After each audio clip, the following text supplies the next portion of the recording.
Mesdames, Messieurs, rebonjour, il est 10h, c'est parti pour le journal des JT pour faire le tour des actualités phares des différents journaux télévisés. Alors, bonne nouvelle pour les Sénégalais, baisse des coûts de l'électricité à partir du 1er décembre, date prévue pour la suppression de la troisième tranche de compteurs Woyofal, une très forte demande des clients de la Sénélec, aujourd'hui satisfaite par le gouvernement. Ibrahim Ngom de la RTS pour le compte rendu.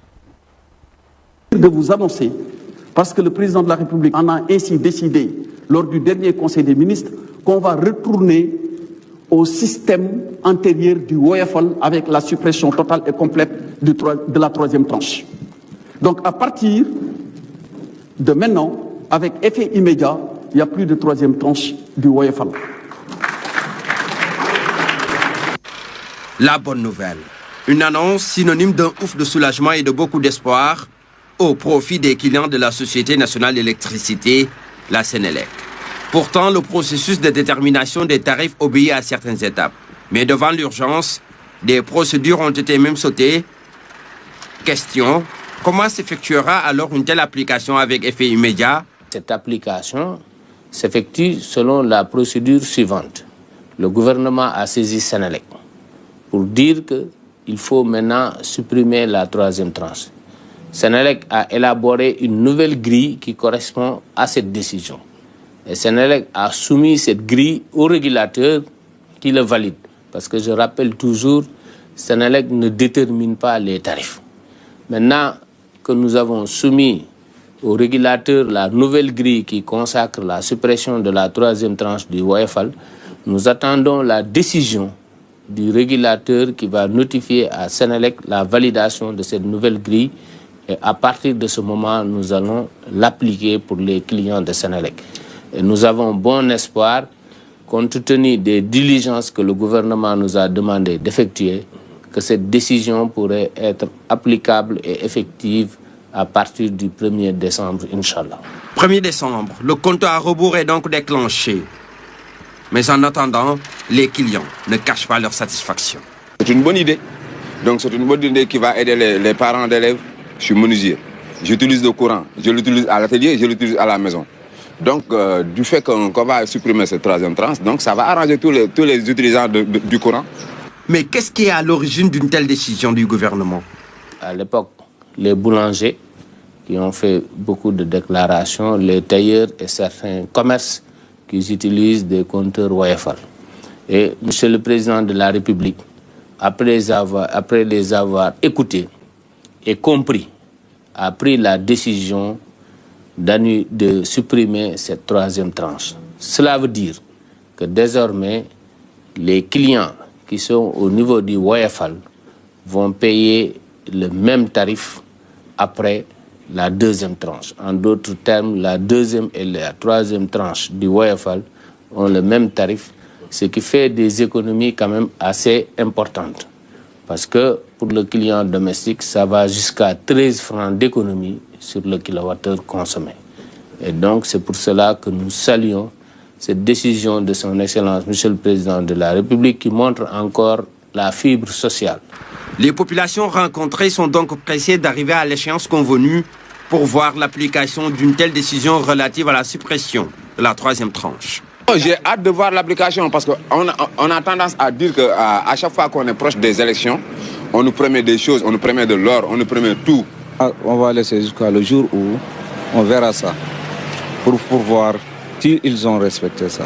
Avec la suppression de la troisième tranche, le gouvernement satisfait ainsi une doléance de beaucoup de clients de la Sénélec, une décision qui permettra aussi Parlons à présent de la santé. L'hôpital régional Thierno Birame Ndao de Kaffrine, confronté à un déficit de sang, l'hôpital a besoin chaque mois de près de 300 poches de sang.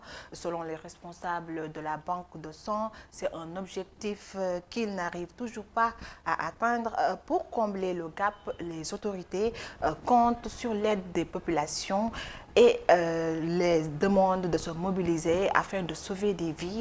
Plus de précisions avec Boubacar Falbop de ITV.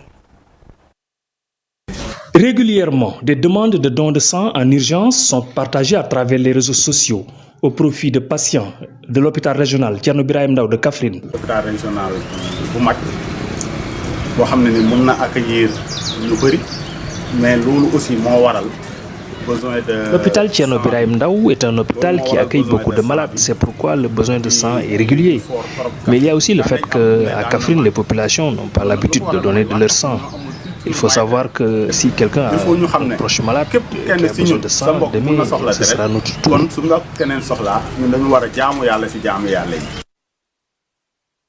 Les besoins mensuels en poche de sang sont évalués à 300 au minimum.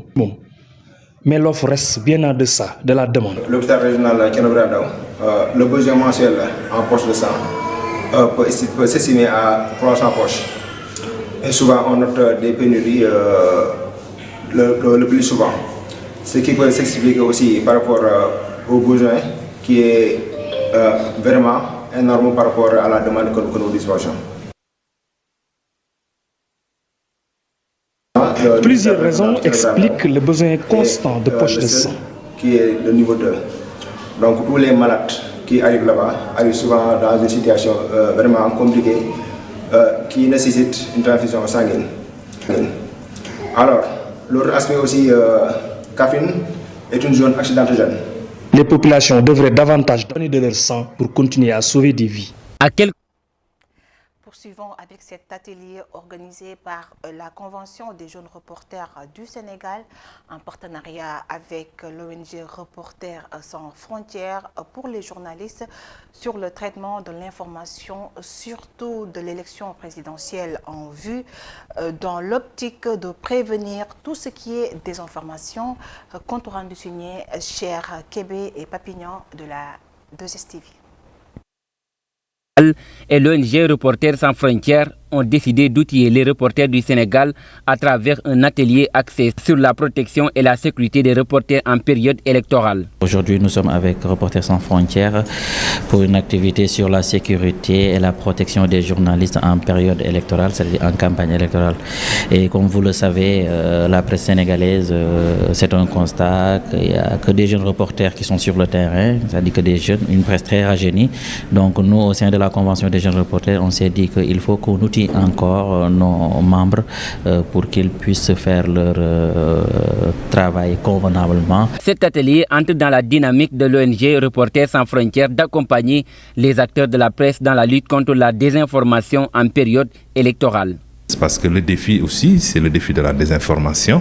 Nous sommes dans une période aussi où il y a beaucoup de désinformation et cela, il faut savoir comment on peut s'attaquer à ces stratégies de désinformation qui souvent peuvent venir soit des acteurs politiques de tous bords, mais également peut-être d'autres acteurs, pas forcément politiques, mais un peu partout. Donc il faut que les reporters soient préparés sur le terrain. Des reporters sont souvent gazés et malmenés par les forces de l'ordre, déplore Sadibou Moran, directeur exécutif de l'ONG Reporters sans frontières.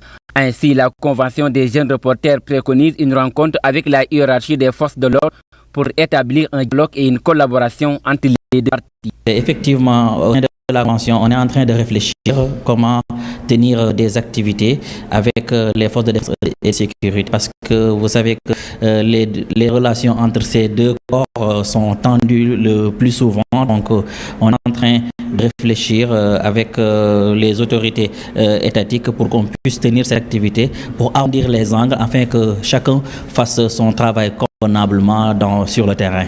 Durant 3 jours, des reporters venus de différents organes de presse seront sensibilisés et outillés par la Convention des reporters et l'ONG Reporters sans frontières pour la prochaine élection présidentielle de 2024. Ils comptent aussi organiser ces mêmes ateliers dans les autres régions. Terminons avec cette saisine de cocaïne de 2975 kg. Dans la nuit du 26 au 27 novembre, un patrouilleur de haute mer a arraisonné un navire contenant la poudre blanche d'une valeur estimée à 125 milliards de francs CFA. Les membres de l'équipage, au nombre de 10, sont arrêtés. Explication de Ibrahim Khan de la TFM. C'est une saisie record que vient de réaliser la marine sénégalaise grâce à un de ses patrouilleurs de haute mer. Près de 3 tonnes de cocaïne interceptées dans un navire à 150 km au large de Dakar. C'était dans la nuit du 26 au 27 novembre. L'équipage, au nombre de 10 personnes, a été arrêté. Il y a une opération d'interception qui a été menée dans la nuit du dimanche au lundi.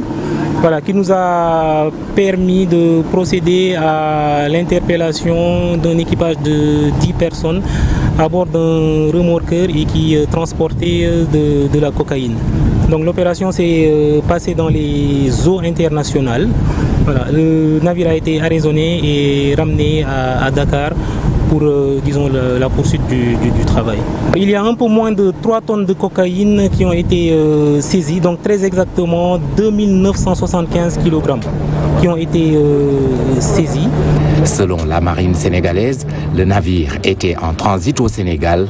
La valeur de la marchandise est évaluée à plus d'une centaine de milliards de francs CFA. Le prix moyen sur 2023 du gramme de cocaïne est évalué entre 42 000 et 96 000 francs CFA. Donc si on se met sur le prix le plus bas, donc 42 000, donc à peu près 3 tonnes, on dépasse largement 125 milliards de francs CFA. Donc ça donne à peu près une idée de la valeur du produit. Le Sénégal, une zone de transit de la drogue qui se confirme au fil des mois.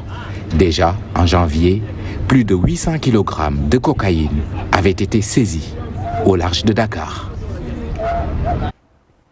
Mesdames, Messieurs, c'était tout pour ce journal des JT. Restez scotchés avec nos programmes. Tout à l'heure, vous aurez votre bloc d'information Midi Keng avec Guedado et son équipe.